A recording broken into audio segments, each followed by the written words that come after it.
Assalamu alaikum, my YouTube family, and welcome back to my YouTube channel. It's Mama here, and if you haven't subscribed my channel yet, go ahead and you'll get a wonderful content in here. So today is the topic making Shami Kababs in Pakistani style.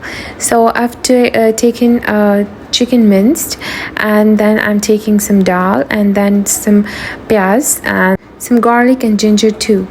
So I chop them all together. After that, I'm taking some oil. I'm taking some cumin seeds, which we call zira, then coriander, then some bay leaves with some mince, and 2 to 3, or you can take the 2 to 3 that black pepper, ground black pepper with some long too, and then you just mix these together. Take some potatoes too, because personally I like potatoes too much in Shami kebabs, so I always add that potatoes in it. And then I'm taking some red chili powder in there, some achar gosht masala. After that, I'm taking chaat masala, and then I'm taking turmeric powder. I'm taking these according to my taste. You can take 1 tablespoon, or take if you want the spicy Shami kebabs, then take 2 or 3 spoons. All the masalas are mentioned on the screen so you can see. After that, I'm mixing them all together, and I hope all the things mix together. I'm just doing this process for 10 minutes. The steam was coming on my camera, so I tried to off the camera. And after that, I added some dal in there, which I soak for like almost 4 or 5 hours, so they become easily tender in that water.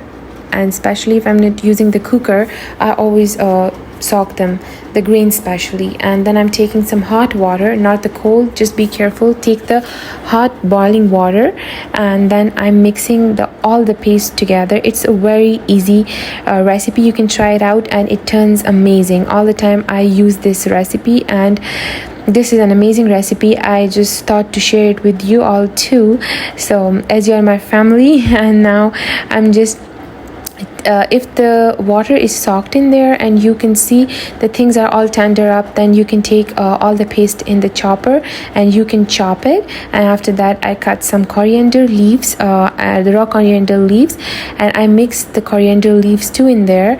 And then I'm taking all the paste in that whole container thing. If you have a big thing which has an open mouth, then it's all good. You can just use that one too.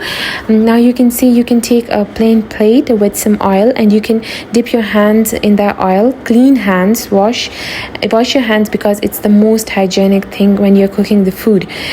Here on my hand there was a black stain, so I tried to take it off, but it wasn't taking it off. I don't know what happened to my hand at that time, but here I was the paste was a little liquid, so I put it in the fridge.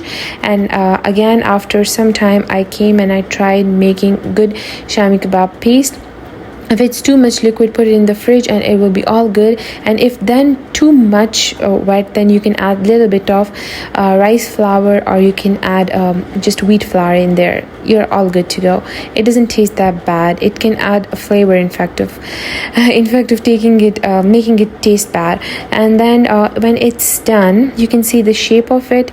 It's all good. Then I put it a little bit in the refrigerator, and then I took some oil. Just take 1 egg, and I'm gonna beat that egg and mix 2 eggs, and I'll fry the 4 Shami kebabs for today.